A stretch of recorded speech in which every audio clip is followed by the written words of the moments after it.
En politique, on juge souvent une femme à son apparence. J'aimerais bien que les hommes gouvernent comme Angela Merkel. Elle est désintéressée des attributs du pouvoir. Dès l'invention de la démocratie dans la Grèce antique, les femmes n'ont aucune place dans ce régime politique. Quel que soit leur statut social, elles ne sont pas citoyennes et toute parole publique leur est interdite. Pendant la Révolution française, elles participent aux luttes mais restent exclues de la vie politique. La Déclaration des droits de la femme et de la citoyenne d'Olympe de Gouges ne franchit pas les portes de l'Assemblée nationale. Il faudra attendre 1903 pour que le droit de vote soit revendiqué de manière énergique par les suffragettes britanniques. Elles l'obtiendront en 1918, comme les Allemandes, tandis que les Françaises patienteront jusqu'en 1944. Aujourd'hui, on compte 21 femmes chefs d'État et de gouvernement sur les quelques 200 pays du monde, dont la Nouvelle-Zélande, premier pays qui a instauré le vote des femmes dès 1893. Angela Merkel quitte la chancellerie après 4 mandats et laisse l'Allemagne forte économiquement et internationalement reconnue.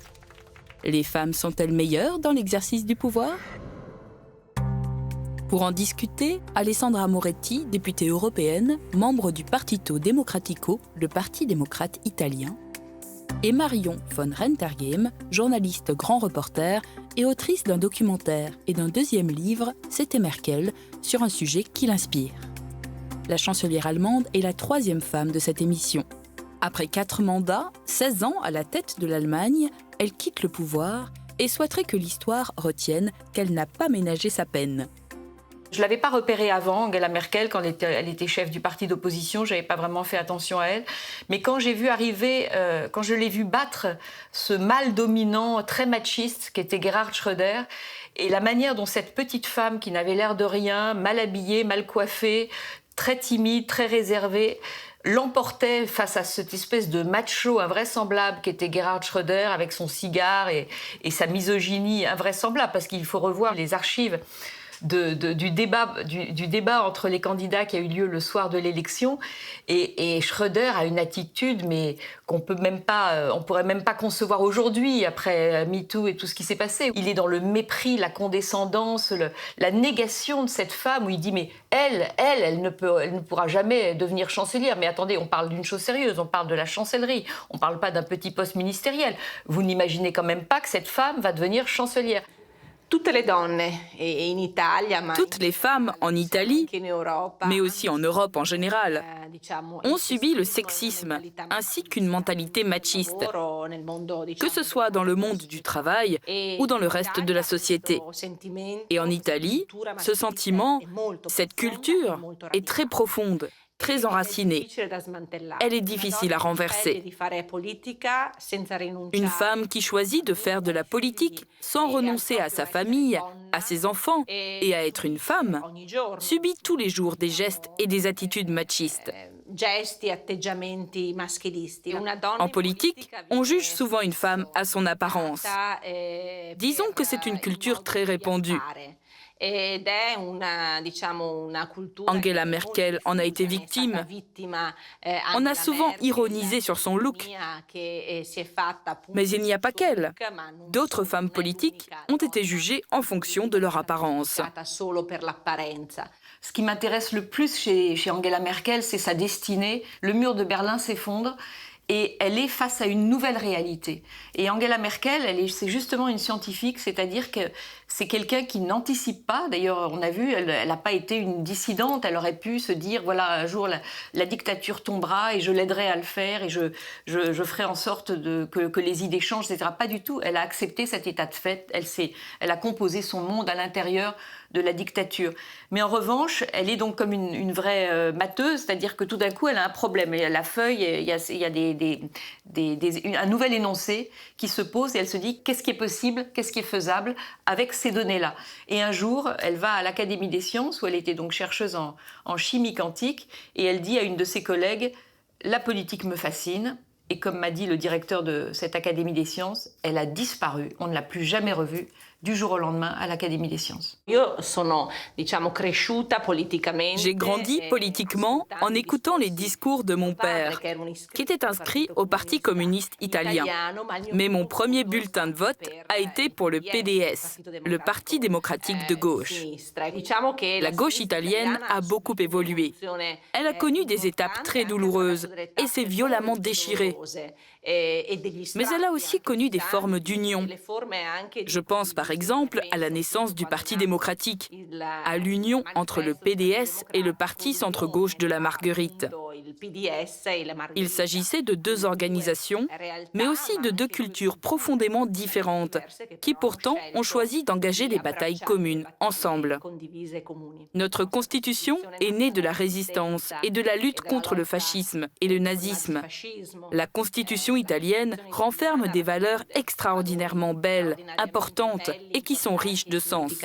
Elle se fait élire députée, elle entre au gouvernement d'Helmut Kohl. Elle fait son travail le mieux qu'elle peut. Elle est d'abord au ministère des Femmes, puis au ministère de l'Environnement. Elle est cette espèce de petite ovni qui a débarqué, qui ne connaît pas les codes. Elle est très surprise d'ailleurs parce qu'elle vient d'une Allemagne de l'Est où l'égalité entre les hommes et les femmes était évidente. Les femmes conduisaient des grues, des camions, enfin on ne faisait pas vraiment la différence. Et elle débarque là, elle se prend des insultes sexistes dès qu'elle commence des petits projets de loi ou même sur sa manière de s'habiller. Dans les journaux, elle est caricaturée. Enfin, et elle n'en revient pas parce qu'elle découvre un monde qu'elle ne connaissait pas. J'ai même dû me battre contre mon propre parti, contre l'appareil du parti qui aurait sans doute préféré un homme à ma place.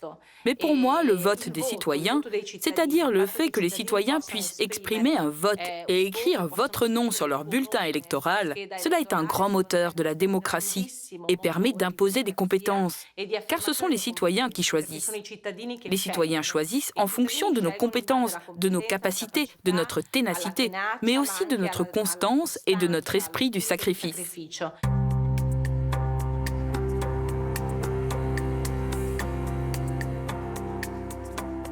La CDU, pour laquelle elle a travaillé, qu'elle a défendue, où elle a commencé à se faire une place, n'est plus le parti qu'elle avait connu. Il est fragilisé et il est sali par une affaire de corruption. Donc elle ne demande conseil à personne et elle sort cette tribune qui passe à la une de la Frankfurter Allgemeine Zeitung où en gros elle dit très poliment à la Merkel que la page Kohl est tournée, que la CDU doit s'engager sur une nouvelle voie. Et c'est un tremblement de terre.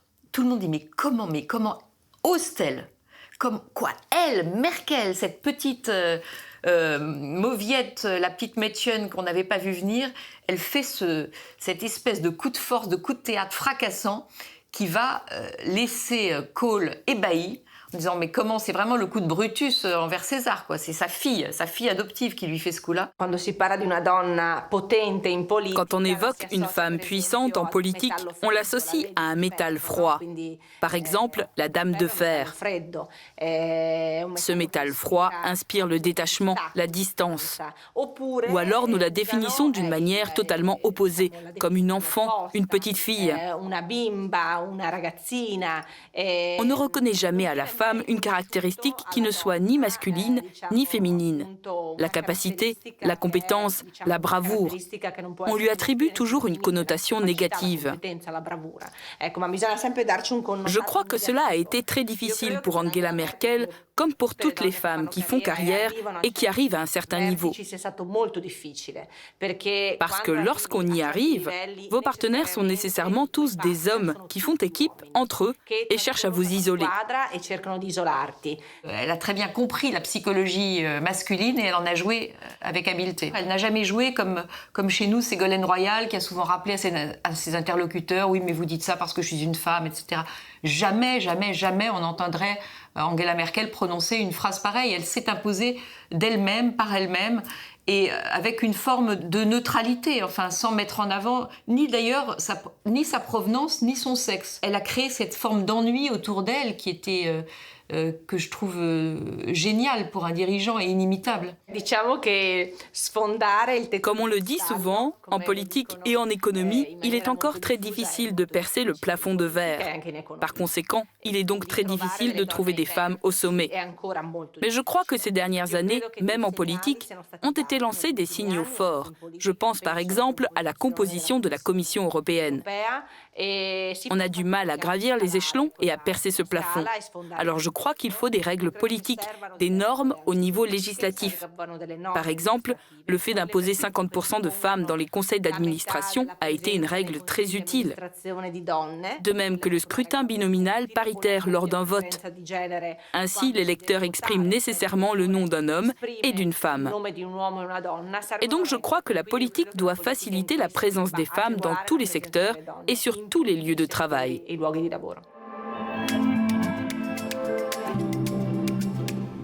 En cette année du bicentenaire de la mort de Napoléon, évoquons l'importance de son code civil. Celui-ci fixe les règles qui déterminent le statut des personnes et des biens et celui des relations entre les personnes privées. L'article 1124 stipule que les mineurs, les criminels, les débiles mentaux et les femmes mariées n'ont aucun droit juridique. De fait, les femmes passent de l'autorité du père à celle du mari et sont également privées de tout droit politique. Au fil des guerres napoléoniennes, ce code s'exporte dans les territoires conquis ou annexés en Europe et dans les colonies. En Allemagne, il reste en vigueur dans une grande partie du pays pendant le XIXe siècle, puis sert au projet du Bürgerliches Gesetzbuch, le code civil allemand. Considéré comme la première grande codification de l'époque moderne, le code Napoléon offre un cadre légal et durable à une société patriarcale. Lors de son premier centenaire, en 1904, il sera brûlé par un groupe de femmes au pied de la colonne Vendôme devant le ministère de la Justice à Paris. En France, le statut de chef de famille ne sera supprimé qu'en 1970. Je suis la première à être critique d'Angela Merkel pendant la crise grecque où elle a agi, à mon avis, elle n'a pas pris la mesure de l'enjeu, elle a agi trop tard. Les Allemands, ils sont très stricts et très disciplinés et donc ils considèrent que c'est le respect des traités et la discipline collective qui peut y arriver. Il y a aussi de la morale qui s'ajoute à ça. Et là, Merkel, encore une fois, c'est la morale merkelienne protestante qui joue. C'est que la valeur travail, c'est sacré et qu'on ne peut pas distribuer l'argent sans l'avoir mérité. Et quand il s'agissait de renflouer la Grèce qui était championne dans la fraude fiscale, et elle considérait que ça n'était pas juste et qu'on n'avait pas à payer pour un pays qui lui-même ne se disciplinait pas. Donc en fait, alors ça a été vu à juste titre, parce que je pense que l'austérité imposée aux Grecs était intenable et qu'elle a étranglé un pays de manière qui n'était pas admissible, et elle s'en est rendue compte trop tard. Je ne crois pas qu'on ait commis des erreurs. En l'occurrence, à l'époque, ce choix était économiquement et financièrement un bon choix, parce qu'il a évité que la Grèce ne sorte de l'Union européenne. La sortie de la Grèce de l'Union européenne aurait été dramatique, et socialement, le prix à payer aurait été encore plus élevé. Du point de vue financier, on a sauvé la Grèce. Mais bien sûr, les classes sociales les plus fragiles ont payé très cher. D'un point de vue économique, nous avons fait le bon choix à l'époque. Mais étant donné que je suis socialiste, j'aurais probablement été plus attentive à la protection des plus faibles. Aujourd'hui, quand nous parlons du plan de relance, notre mot d'ordre est de ne laisser personne sur le bord de la route. Il est en effet fondamental d'aider l'économie, mais il faut veiller à sauvegarder les classes sociales les plus fragiles. C'est ce que doit faire cette nouvelle Europe. Elle doit avoir une approche différente à l'égard de ceux qui souffrent. Il y a eu un renouveau du sentiment pro-européen en Italie depuis ce plan de relance, et l'Allemande qui est pourtant si peu audacieuse et souvent qui doit être traînée par la France et par les ambitions françaises, c'est quand même elle qui a fait opérer à l'Allemagne cette révolution fondamentale. Pour la première fois, l'Allemagne a brisé un tabou qui était sur l'endettement, sur sa propre discipline budgétaire, puisqu'ils se sont endettés plus qu'ils ne l'avaient fait, et surtout sur un endettement commun, sur une mutualisation des dettes en Europe, qui est un pas extraordinaire. Je peux vous dire que les Italiens, ils disent merci à Angela Merkel. Ils disent merci à l'Europe. La pandémie a déjà transformé la politique de l'Union européenne. Au début de la pandémie, on pensait que seule l'Italie serait victime de la Covid-19. En fait, l'Italie a seulement été le premier pays touché. Je crois que grâce, entre guillemets, à la Covid, la politique européenne est devenue solidaire et responsable. Je crois qu'aujourd'hui, les Italiens regardent et considèrent différemment l'Europe par rapport à il y a quelques années. Maintenant, ils ont compris, et même les partis souverainistes l'ont compris, qu'on ne peut pas se passer de l'Europe, que l'Europe est nécessaire, que sans l'Europe, l'Italie aurait très vite fait faillite et qu'une intervention de la Banque centrale européenne de Christine Lagarde était nécessaire. Ce sont toutes des femmes, n'est-ce pas, qui ont géré cette phase si critique et si délicate. Alors pour moi, c'est l'autre erreur de Merkel avec son attitude face à la Grèce et la crise financière, c'est son indulgence relative vis-à-vis de dictatures grandissantes que sont la Chine et la Russie au nom des intérêts économiques allemands. Merkel a réussi, mais parce qu'il y a qu'elle qui réussit ça, cette façon très habile qu'elle a de ménager la chèvre et le chou. L'Allemagne a été la première à reconnaître que l'empoisonnement de l'opposant Navalny avait été commis par le Novichok, qui était marqué FSB, marqué service secret russe. C'est elle qui l'a dit. Elle n'a jamais hésité à aller rendre visite au Dalai Lama, dont on sait que ça rend fou le chinois Xi Jinping. Donc, par ses gestes, elle n'a jamais été en manque de mots pour condamner les atteintes aux droits de l'homme et à l'état de droit. Poutine est un homme très rusé et très malin. Il faut se rappeler qu'il y a d'énormes intérêts économiques et financiers en jeu et que nous vivons dans un monde interconnecté. Personne ne peut se passer de personne. En effet, c'est un enjeu global. C'est pour cette raison que je pense que nous devons nous renforcer en tant qu'Europe, parce que plus l'Europe est forte, plus faibles sont la Chine et la Russie. Pour la Chine et la Russie, l'enjeu est d'affaiblir le projet européen, car plus l'Europe est faible, plus ils sont forts.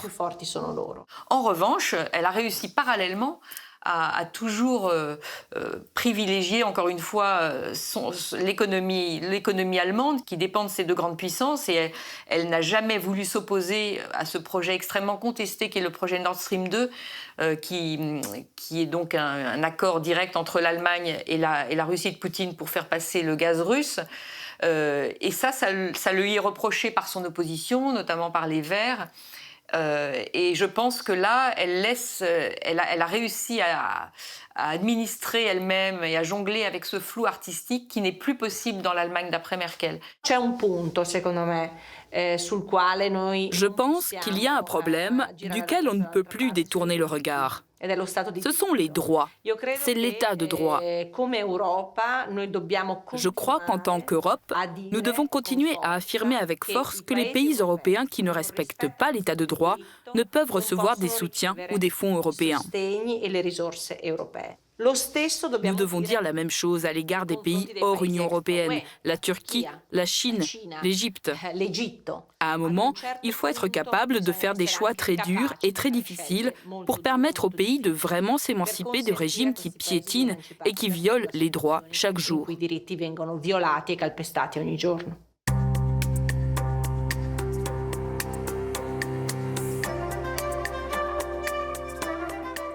Pour moi, la crise des migrants, c'est fondamental et c'est à ce moment-là que Angela Merkel devient une très grande européenne. Et je pense qu'elle a sauvé l'honneur de l'Europe. Angela Merkel a tendu la main à 1 million de personnes en Allemagne. L'Allemagne entière s'est mobilisée. Là aussi, elle a été exemplaire. C'est pas Angela Merkel toute seule, puisqu'elle a prononcé cette phrase célèbre qui était « Wir schaffen das », on va y arriver. Tout le monde s'y est mis. J'ai vu les gens se relayer dans des gymnases pour aller distribuer les repas, organiser les lits. Et il y a eu entre à peu près entre la moitié et 3/4 des réfugiés qui ont trouvé un emploi, qui se sont intégrés en Allemagne.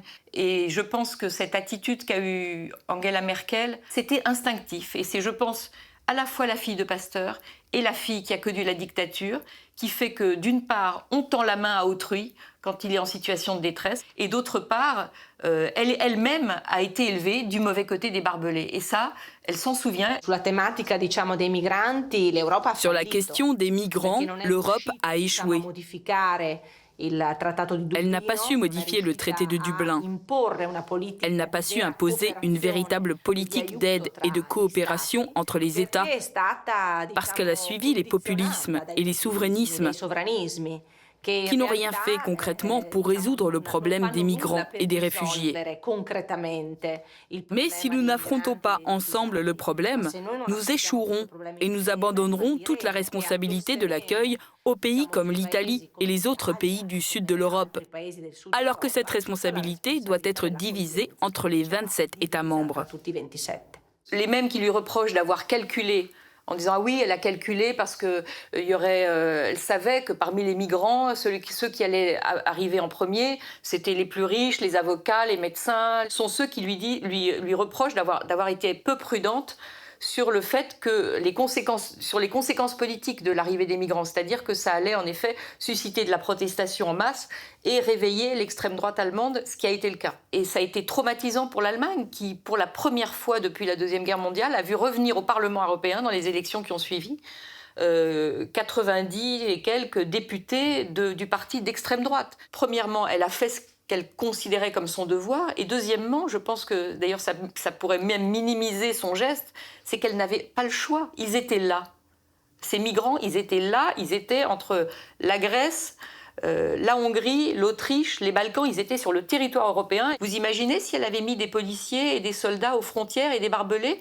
Vous imaginez ce qu'on aurait dit d'Angela Merkel? Le nazisme revient, voilà, ça y est, les gens en armes. On aurait tiré sur les réfugiés s'ils passaient les frontières? C'était infaisable.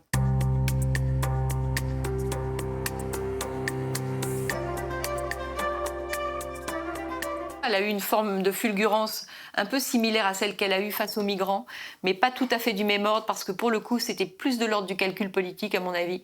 C'est qu'il y avait quand même une montée en puissance du parti écologiste à cette époque, une montée en puissance des idées écologistes et des lobbies antinucléaires.